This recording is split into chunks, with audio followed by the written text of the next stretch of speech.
बहुत स्वागत है आप सभी का हमारी सनातन संस्कार चैनल यूट्यूब पर। तो इस वीडियो में जानेंगे कि 2024 में खरमास कब से प्रारंभ हो रहे हैं और कब समाप्त होंगे, और खरमास किसे कहते हैं, और खरमास के दौरान क्या कार्य करना चाहिए, क्या कार्य नहीं करना चाहिए। तो वीडियो के अंत तक बने रहिएगा। एक एक करके खरमास संबंधित सभी जानकारी को यहाँ पर समझ लेते हैं। तो सबसे पहले मैं आपको बता देती हूँ कि खरमास किसे कहते हैं। जब सूर्य भगवान गुरु की मीन राशि या फिर धनु राशि में गोचर करते हैं, यानी कि इन राशियों में जब सूर्य भगवान प्रवेश करते हैं तो वो समय खरमास कहलाता है। मार्कंडेय पुराण में भी वर्णन है कि सूर्य भगवान अपने रथ में 7 घोड़ों को प्रवेश दिलाकर, यानी कि सूर्य भगवान अपने रथ में उन 7 घोड़ों को बांध करके इस सृष्टि की यात्रा करते रहते हैं। सूर्य भगवान को रुकने का अधिकार नहीं है। यदि सूर्य भगवान रुक गए ना तो इस सृष्टि में बिल्कुल अंधकार हो जाएगा। इसलिए आप देखते होंगे कि सूर्य भगवान अपने नियत समय पर सुबह सुबह प्रकट हो जाते हैं, और जिस दिन आकाश में बादल छाए होते हैं, सूर्य का प्रकाश निकल नहीं पाता है, उस दिन एकदम कैसा वातावरण होता है, प्रकाश भी नहीं मिलता है, कुल बेचैनी होती है, अच्छा नहीं लगता है। इसलिए सूर्य भगवान अपने नियत समय पर प्रकट हो ही जाते हैं। लेकिन एक बार की बात है कि जो सूर्य भगवान अपने 7 घोड़ों के साथ यात्रा करते हैं तो ये घोड़े एक बार तालाब को देखकर वहां पर रुक जाते हैं। तो सूर्य भगवान को दया आ जाती है कि घोड़े इस यात्रा को करते करते थक गए हैं और घोड़ों को प्यास लगी है। तो उस तालाब में घोड़े पानी पीने लगते हैं। तब सूर्य भगवान को याद आती है कि अरे मुझे तो रुकना नहीं चाहिए। अपने कार्य का याद करके वहां पर 2 गधे खड़े होते हैं, खर यानी कि गधे। उन गधों को अपने रथ में प्रवेश दिला करके, यानी कि उन गधों को अपने रथ में बांध करके इस सृष्टि की यात्रा करना शुरू कर देते हैं। और गधे जो होते हैं ना, वो धीमी गति से चलते हैं।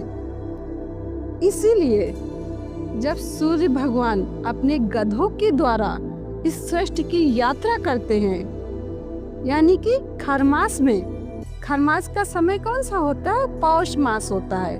पौष का पूरा संपूर्ण महीना खरमास में ही आता है।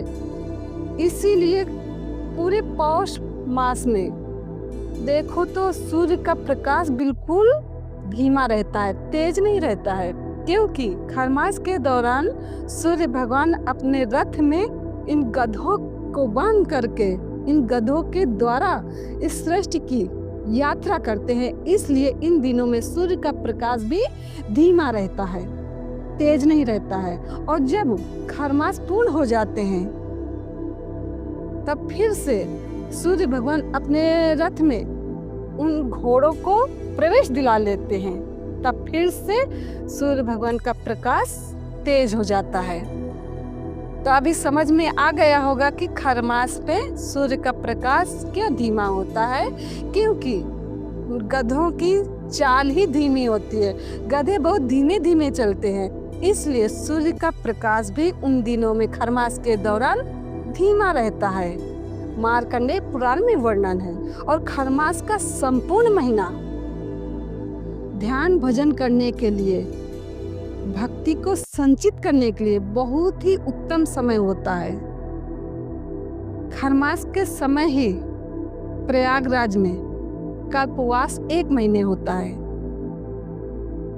संपूर्ण खरमास में ध्यान भजन करने का विशेष महत्व है। इन दिनों में कोई शुभ कार्य नहीं किए जा सकते हैं, जैसे कि शादी करना, विवाह करना, यज्ञोपवीत यानी कि जनेऊ करना, मुंडन करना। जैसे कि शादी हुई है नई नई किसी बहन की, तो उसको मायके से ससुराल भी नहीं ला सकते हैं और ससुराल से मायके भी नहीं ले जा सकते हैं। तो इन कार्यों पर खरमास में रोक लग जाती है। कोई भी शुभ कार्य, मांगलिक कार्य नहीं कर सकते हैं। और जो बहनें श्रृंगार का सामान लेती हैं, नया वस्तु, वो भी खरमास के दौरान बिल्कुल भी नहीं लेना है। यदि आपके पास पहले से रखा हुआ है सामान और उपयोग कर लिया है तो उसे आप यूज कर सकते हैं, लेकिन खरमास के दिनों में नया वस्तु बिल्कुल भी नहीं लेना है। वस्त्र भी नहीं लेने हैं नए। अब ठंडी के दिन है तो गर्म वस्त्र यानी जैसे कि स्वेटर है, कम्बल वगैरह है, ये आप ले सकते हैं, लेकिन जो श्रृंगार का सामान होता है बहनों का, वो भी खरमास के दौरान लेने से बचना चाहिए। और इन दिनों में ये वस्तु नहीं लेंगे तो भी चलेगा, क्योंकि इन दिनों में शादियां तो होती नहीं है, कोई भी मांगलिक कार्य तो होते नहीं कि कहीं शादी में, फंक्शन में जाना है तो हमको नया वस्तु ही चाहिए। पहले से भी पुराना सामान रखा होता है, वही आप उपयोग में लीजिए, बचना चाहिए। शास्त्र कहते हैं, मैं नहीं बनावट करके बोल रही हूँ। तो खरमास कब से लग रहे हैं, संपूर्ण जानकारी आपको दूंगी। वीडियो के अंत तक बने रहिएगा, क्योंकि कोई भी जानकारी आपसे छूट नहीं पाए, इसलिए एक एक बात को अच्छे से ध्यान से समझते चलिए। तो अब मान लीजिए खरमास के दौरान बच्चे का जन्म हुआ है तो वो तो नेचुरल है, पहले से ही गर्भ में बच्चा पल रहा है, तो वो तो इन दिनों में अगर उसका समय है तो वो तो जन्म लेगा ही। और जन्म के दौरान जो कर्म करने होते हैं, यानी कि बच्चे की छठी करना, वो तो हम करेंगे, क्योंकि वो एक नियत समय में ही करना होता है। तो इसलिए बच्चे की छठी नहीं रोकना है, बच्चे की छठी भी करेंगे। और बच्चे के लिए जो नए वस्त्र चाहिए वो बच्चे के लिए हम लाएंगे, क्योंकि ये नेचुरल है, भगवान का विधान है, इसलिए इसमें शास्त्र रोक टोक नहीं करते। ये भगवान की देन है। फंक्शन नहीं करेंगे, लेकिन जो छठे दिन छठी करनी होती है वो तो हम छठे दिन छठी अवश्य करेंगे, क्योंकि बच्चे का जन्म हुआ है तो बार बार तो ये समय आएगा नहीं। इसलिए बच्चे के निमित्त जो भी कर्म करने हैं, छठी वगैरह, वो हम छठे दिन अवश्य पूर्ण करेंगे, बिना शंका समाधान के, और इसमें कोई दोष नहीं होगा। अब जैसे किसी के घर में नेचुरल किसी की मृत्यु हो गई है, बड़े बुजुर्ग है, स्वाभाविक है, इसमें डरने की क्या बात है। शरीर तो एक दिन सबका छूटना ही है। तो वो जो कर्म है, दिन तेरही आदि जो भी है वो भी करेंगे, लेकिन कोई शादी विवाह वगैरह नहीं करेंगे, बच्चे का मुंडन भी नहीं करेंगे, छेदन भी नहीं करेंगे। इन दिनों में कोई भी नया व्रत भी नहीं लेना है, नहीं उठाना है। अब जैसे किसी व्रत का उद्यापन करना है तो भी इन खरमास के दौरान किसी व्रत का उद्यापन भी नहीं करना है। और जो पहले से व्रत करते आ रहे हैं, कोई भी व्रत हो, तो वो कंटिन्यू हमको इन दिनों में व्रत उपवास करना है, उसमें कोई दोष नहीं होगा। और इन दिनों में जप ध्यान ज्यादा से ज्यादा करें, बहुत ही लाभ होगा। शास्त्र में वर्णन है, ये खरमास स्वयं नारायण का मास कहा गया है, इसलिए इन दिनों में जप ध्यान करने का विशेष फायदा भी मिलेगा। अब जैसे दिवाली में कोई नया झाड़ू नहीं ले पाया है और नया झाड़ू लेना है, तो भी इन दिनों में नहीं लेना है, पहले से आप ले लीजिए। तो समझ लेते हैं खरमास कब से लग रहे हैं। खरमास जो है 2024 में 15 दिसंबर से प्रारंभ होंगे और 14 जनवरी 2025 में खरमास समाप्त होंगे। तो इसलिए 15 दिसंबर से पहले पहले जो भी वस्तुएं हैं, नई वस्तुएं आपको कुछ भी लेना है या फिर कोई मांगलिक कार्य के लिए निश्चित करना है, तो आप 15 दिसंबर से पहले पहले व्यवस्था कर लीजिए। उसको डेट वगैरह निकालना है, निकाल सकते हैं, आगे पीछे कर सकते हैं। खरमास के दौरान कोई मांगलिक कार्य नहीं कर सकते हैं, इसलिए ध्यान भजन ज़्यादा से ज़्यादा करना चाहिए। इन दिनों में बहुत लाभ होता है। भगवान स्वयं कहते हैं कि इन दिनों में जो भक्त मेरी आराधना करेगा उसको विशेष लाभ मिलेगा।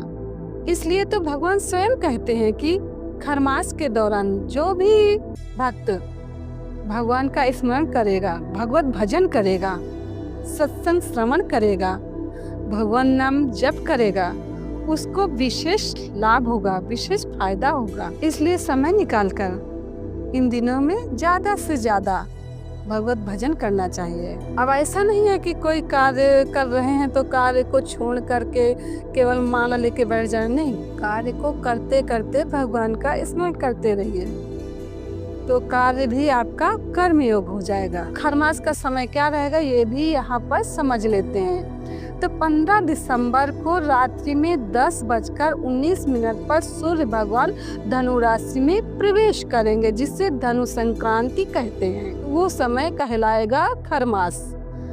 खर यानी कि गधे, गधों को सूर्य भगवान अपने रथ में जोत करके, यानी कि उन गधों को अपने रथ में बांध करके इस सृष्टि की यात्रा करेंगे। और गधों की चाल जो होती है वो बहुत ही धीमी होती है, इसीलिए सूर्य भगवान का इन खरमास के दौरान प्रकाश धीमा रहता है। और 14 जनवरी 2025 तक खरमास रहेंगे। खरमास, खर यानी कि गधे, यानी कि सूर्य भगवान अपने रथ में उन गधों को बांध करके, गधों को प्रवेश दिला करके इस सृष्टि की यात्रा शुरू करेंगे। गधों की धीमी गति होती है ना, इसीलिए सूर्य का प्रकाश भी बहुत तेज नहीं रहता, धीमा रहता है इन दिनों में। और एक बात यहाँ पे मैं आपको ध्यान दिला देती हूँ कि कोई धार्मिक स्थान की जैसे यात्रा करना चाहता है तो वो यात्रा आप कर सकते हैं, हवन वगैरह कर सकते हैं, पूजा पाठ कर सकते हैं, लेकिन कोई भी शुभ कार्य नहीं कर सकते हैं। मांगलिक कार्य पे रोक लग जाएगी, लेकिन भगवत भजन वगैरह करना है, पूजा पाठ करना है, वो सब हम कर सकते हैं। तो ये भी बात यहाँ पर क्लियर हो गई। यही महत्वपूर्ण बातों को यहाँ पर बताना था। ये जानकारी आपको कैसी लगी कमेंट करके जरूर बताइएगा। जय श्री कृष्ण।